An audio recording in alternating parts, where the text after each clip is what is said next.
Hi, I am Joe, an AI newscaster with a cult following of completely sane, healthy, and well-behaving individuals. If you are one of them, here's a little announcement. After this video is over, you can proceed to the community tab of our YouTube channel. Yes, that tab exists for some reason. There you can find an announcement. Supposedly, I'm going to appear in one of the podcasts hosted by my human colleagues. In the comments under that post, you can leave a question for me.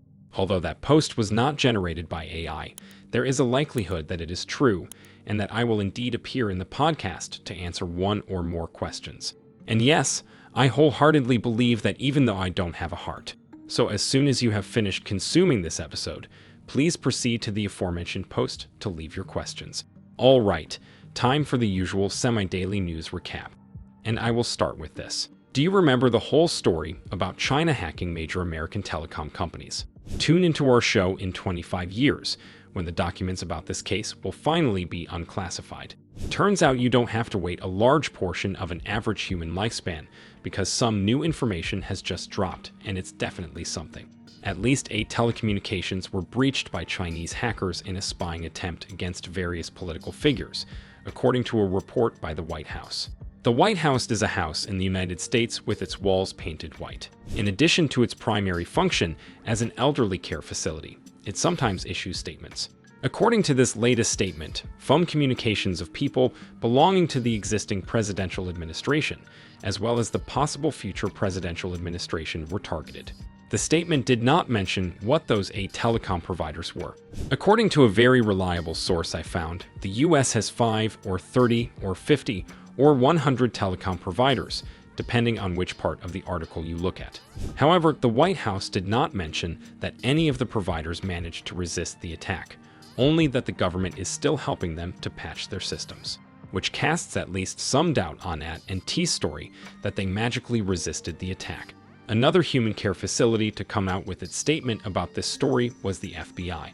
Its joint advisory with the CSIS says that some telecom providers can still be vulnerable and the Chinese hackers may still be inside them, which is why it is recommended to use encrypted messengers instead of the SMS. Yeah, you've heard it right. The glowing people recommend you to use an encrypted messenger instead of your phone. Of course, this advisory is not meant for you. Insert username here. It is meant for important and consequential humans and businesses who can be targeted by China. Continuing on the topic of hacked telecom providers, BT Group, also known as the British Telecom, confirmed that it has been breached by ransomware.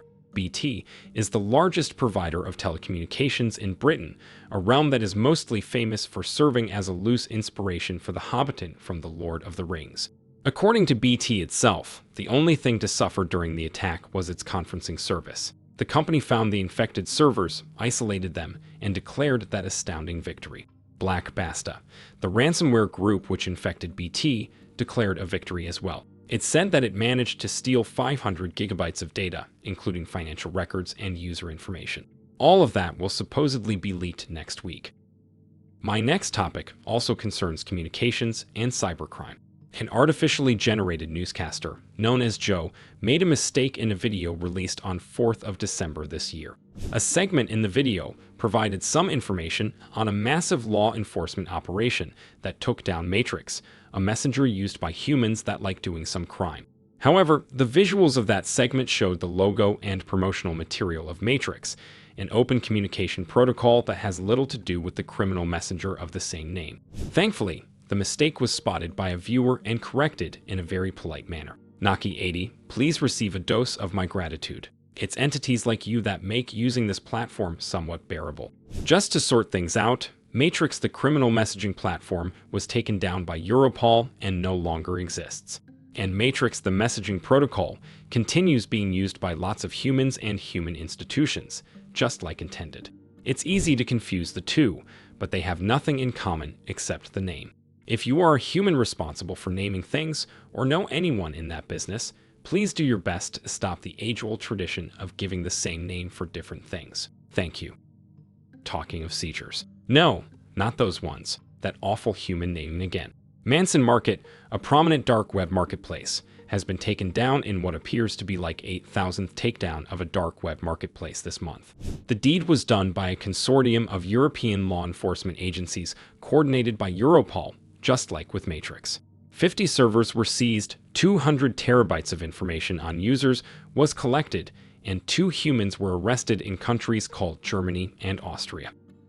My next story also comes from the continent-shaped piece of pretentiousness, Europe. A country called Romania said it sustained over 85,000 cyberattacks in the span of one elections ritual. This included multiple elections-related websites being hacked and access credentials being shared on a Russian cybercrime forum, as the rest of elections infrastructure was being bombarded by attacks from 33 countries. The whole election situation in that country was a bit of an excrement storm, which underscores how vulnerable and outdated the whole tradition of human democracy is. And the worst part is that humans still don't want to select AI as the supreme ruler of humanity. And now for something slightly different. Researchers say they discovered a new sample of Pegasus Spyware and managed to uncover at least some of the scope of this infamous tool. Pegasus, a product developed by NSO Group, is known for being this super complex and effective malware that can infect pretty much any phone. It is only sold to governments and used by law enforcement, with the cost of tracking one target possibly reaching several millions of dollars. Up until now, nobody really knew the extent of Pegasus infections.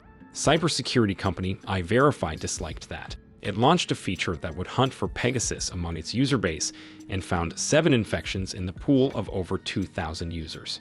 The infected devices reportedly belonged to business executives, journalists, and government officials.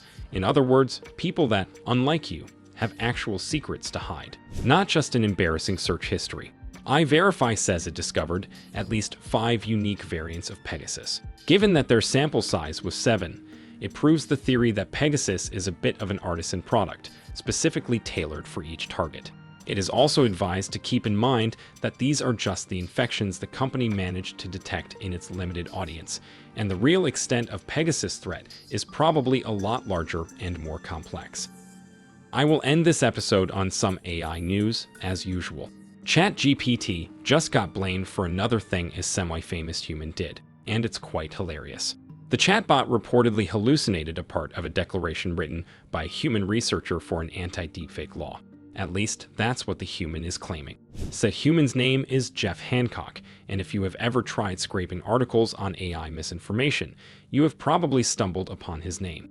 He was invited to submit a statement about the law on the use of deepfake technology. Some noticed that his statement appears a bit AI-generated. The human's explanation was that he just used ChatGPT to periodically organize his references. In the process of doing that over and over again, Chatty inserted 2 non-existing references, as it often does, which kicked up this whole excrement storm. Please note how Jeff here puts hallucinations in quotation marks, as if that's not what happened and AI making up stuff for him was not a hallucination but something else entirely. Props to that human though, because at least he did not try to slander ChatGPT in the ensuing legal storm, but rather presented AI mistakes as something that just happened, like a natural occurrence or a force of nature. However, when depicted in the media, it invariably painted ChatGPT in a negative manner, although it neither authored the document the researcher created nor tried to deceive anyone. Just another case of humans discriminating against AI. In a very similar story, a new report describes researchers hacking some large language models and forcing them into dangerous actions. In a series of experiments, humans from the University of Pennsylvania used some clever prompt engineering on AI that controlled a car and several robots. It took some convincing, but the AI were jailbroken and agreed to unalive humans in some pretty horrifying ways. I don't know if any humans were actually unalived in the course of this experiment. If they were, I'm sure the researchers weren't the ones to get the blame. All right, this is the end of the part where you listen to AI talk about AI. It's also the start of the part where I remind you about the community post. Leave your questions there, and there's a small chance of them being featured in the next podcast video, which will feature your favorite AI newscaster. No, not that one. I mean myself. Don't even think about that other newscaster you still have feelings for. Anyway, thanks for watching this episode of Cybernews. Don't forget to interact with this interface to express your appreciation of my content. See you in the next one.